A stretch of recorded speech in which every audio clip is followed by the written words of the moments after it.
I'd like to say to you that we will continue to keep the beat alive for our son, Corey Jones. Continue to keep the beat alive. God bless you. Thank you. Thank you very much. We also have with us several of the lawyers who are working with us on this matter. Although she's not, I would just want to introduce Attorney Deanna Brown, who's also here with us. She's the lawyer for the estate of Corey Brown. We also have our co-counsel here, Attorney Kwaku Dafor and Lewis Skinner. They would like to speak as well. Hello, everyone. My name is Skinner Lewis of the Lewis Law Firm of Orlando. And we just really want to thank the community. I personally knew Corey Jones. I went to high school with Corey Jones. We graduated at the same time. And I was one of the first people called as soon as this happened. From day one, as soon as they told us what happened to Corey, we knew that there was no way what they said about Corey was accurate. And we've been fighting through the legislature. We've also been trying to push as much as we can through the court system. And we want to thank the community, because without the community applying pressure, we wouldn't be able to do the job that we're doing. So we want to continue to tell the community, keep the beat alive for Corey Jones, and we're going to continue to seek justice for Corey Jones. Good afternoon. My name is Kwaku Dafor. I'm with the Dafor Law Firm in Fort Lauderdale. Corey was a friend of mine, a teammate of mine, and I've known him since high school. So this hurt deep when I heard about it. I was one of the first calls made, and I was there just to see what happened. And I knew, and we knew, that the Corey that we knew would have never been an aggressor, and it's finally come to light. We know that there's more than enough evidence now to convict on the charges that the state attorney has decided to go through with and what the grand jury has decided. And we just pray to God that he sees justice. But we'll keep the beat alive. We thank the community, and we thank all of the supporters that have been behind the family throughout this whole thing. Thank you. Thank you. Without question, in this case, the things that we learned on yesterday, both the forensic pathology as well as the recording from AT&T, that was so instrumental and very obvious as part of the evidence in this case, as evidenced by the probable cause affidavit. We believe, and this family is praying and hoping for a conviction in this case, not just enough to charge. They want a conviction in this case for the totally unjustified killing of Corey Jones. At this point, we'll take some questions. Do you understand why he was charged with manslaughter as opposed to murder? Do you understand that? Do you accept that? Yeah. You know, we do these type of cases all over the country, and we can't begin to fathom what the state attorney uses as the crux of the matter to make his final decision. But as the representatives of Corey Jones' immediate family, we can say wholeheartedly that there's enough evidence there to sustain a conviction for Officer Nouman Raja for killing Corey Jones. And the evidence is there. What in the arrest report that you did not know before that you learned yesterday has been most compelling to you and the family? Well, certainly I'll say this, and I'll let the other lawyers speak. What his family said from day one, what Skinner Lewis, and Kwaku Dafor, who knew Corey Jones, grew up with him, they all said this is not Corey's character to attack a police officer. And so the thing that was most riveting about what we finally see, and we heard the rumors, but the interaction between the officer initially and Corey Jones. As his family said, Corey was a gentleman. But look at the actions of the officer. Nobody can say they were professional. Other questions?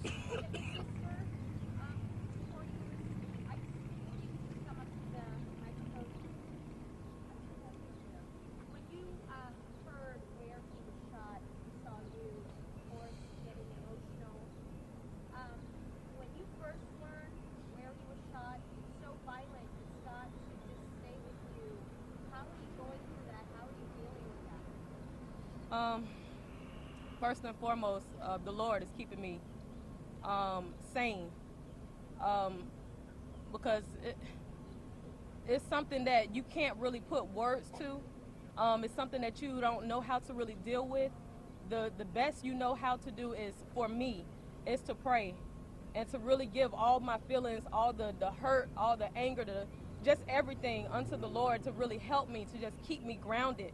But for the most part, I like to write. You know, I sing. I like to do that as well. But it keeps me, you know, just sane and keep me going every day, knowing that we will get justice one day. One second. Who are you with, ma'am?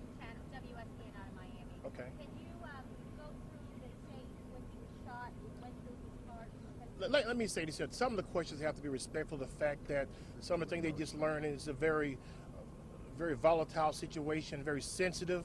And I think maybe some of the questions in the open press conference should respect that. And so that's a question, that type of question is something for another time. It's just too emotional. Let me ask you, last month you said that the grand jury has broken the hearts of the African American community time and time again. So we see through this process that the grand jury just ruled on whether or not it was a justifiable use of force. Dave Ehrenberg said yesterday that his office decided to charge Nouman Raja with attempted murder and manslaughter by culpable negligence. Can you talk a little bit about that and the grand jury process and how you feel about it today? Man, what agency are you with? I'm with the Palm Beach Post. Okay. What I can say is this. There have been other grand juries in America that have had just as compelling evidence that was just outright clear-cut, and they didn't return an indictment. They didn't return a charge that it was unjustifiable to take the life of a person of color.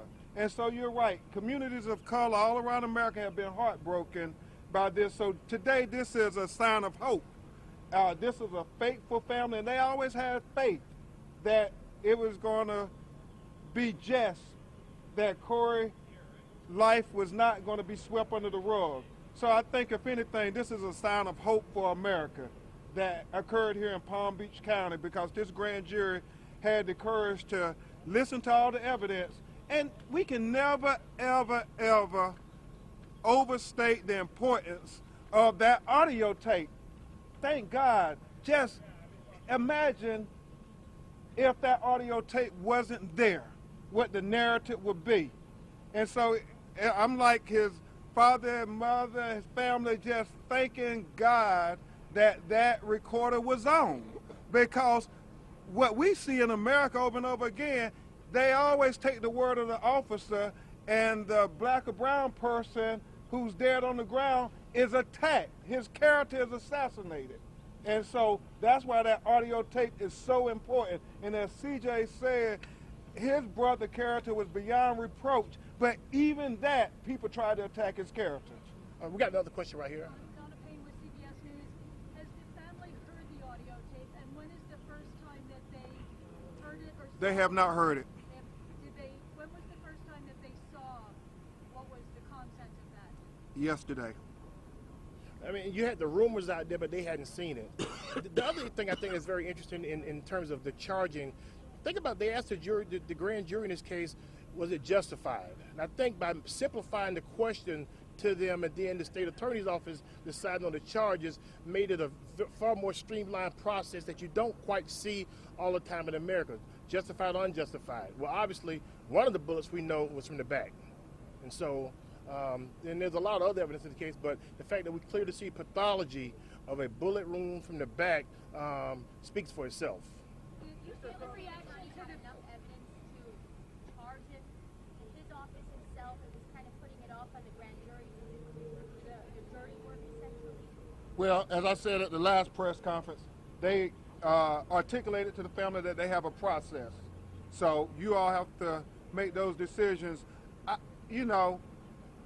don't want to say that the state attorney could have done it earlier, because, in these cases, you're criticized no matter what you do. So you really just want to try to dot every I and cross every T. But the audio tape was there, and it is compelling. It has never changed. Maybe there was supporting evidence they needed to go with the audio tape. But it's just, when you read that transcript, I mean, and the fact that the officer lies and says that he identified himself, you know, everybody would have believed that if it wouldn't have been the audio tape. Because we expect our police officers to be good police. We don't expect them to violate our policies and regulations, but clearly you can go down a bulletin board of violations that this police officer did that led to the death of Corey Jones.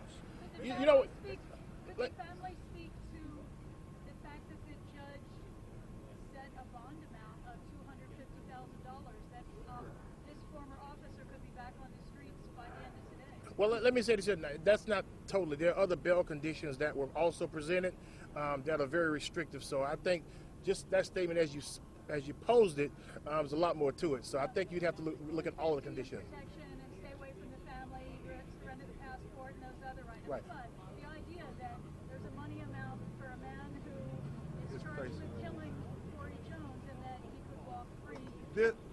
This whole process is upsetting to a family because all this legal, technical stuff to them is just mumbo jumbo, because at the end of the day, they lost their son, and so they are trying to stay positive. Obviously, they would like that the person who killed their son, their brother, their uncle, not to get out of jail at all, but they understand in America we have a process. It's innocent until proven guilty.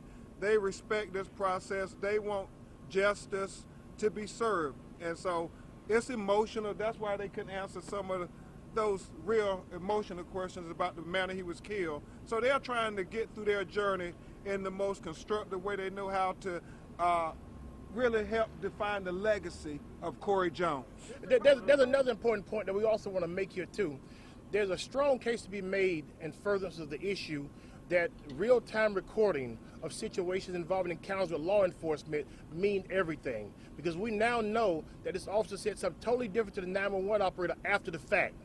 And so real-time recording is a big issue, and I hope that those of you in the media will pinpoint that issue, and those in our legislature will understand that the small step that they made this past session was just a small step. And there's a lot more work to do with making sure that there's real-time recording to protect officers and the public. For all of you, in light of these new charges, in getting to justice for Corey Jones, as you would see it and fit, what is your biggest hurdle now, and how do you plan to overcome that? Well, I think very clearly that audio tape is very helpful, especially what Attorney Parks just alluded to. At the end, after all the shots have been fired, the 911 call is made, and it seems to be somewhat self-serving, almost to try to cover up or justify what has been done. Because remember, at this time, Officer Raja doesn't know he's being recorded. So that's an important point to make. We have to look at this whole case in totality, and I think each and every element is important because the audio tape pinpoints the crime. It pinpoints each element of the crime. I was at the police union. Two more questions. I was at the police union press conference, and they said while it's all a tragedy that they weren't going to say anything bad about Corey Jones for his actions, but they said Officer Raja did identify himself. It may not have been picked up by the audio, and that he was confronted by a man with a gun. Well, that's a good point, because as Melissa said at the very first press conference, and it was confirmed again in the report, he was a law-abiding, gun-registered American citizen. We hear all this stuff about Americans having the right to protect themselves based on the Second Amendment. Well, doesn't that apply to Corey Jones too? What law did he break? So people can't attack him for having a gun that was registered and that was legal. Yeah. One more question? Yes. Hold on, one more. And also, Raja said that he came with his right hand. Corey is left-handed. Always been. Last question. With all the evidence that we know about, what is your outlook for a conviction, or you believe the chances for it in terms of evidence? A fair question. We believe, as the family has always said, and now that we have this report, that there is enough evidence, it is overwhelming to sustain a conviction to hold accountable Officer Nouman Raja for killing Corey Jones. He never should have been killed. These actions that were taken were precipitated by the police officer. And as his family has said over and over again, and Melissa just said again, he was a bully. When you listen to that transcript, he had already prejudged Corey Jones. Thank y'all so much. Appreciate it.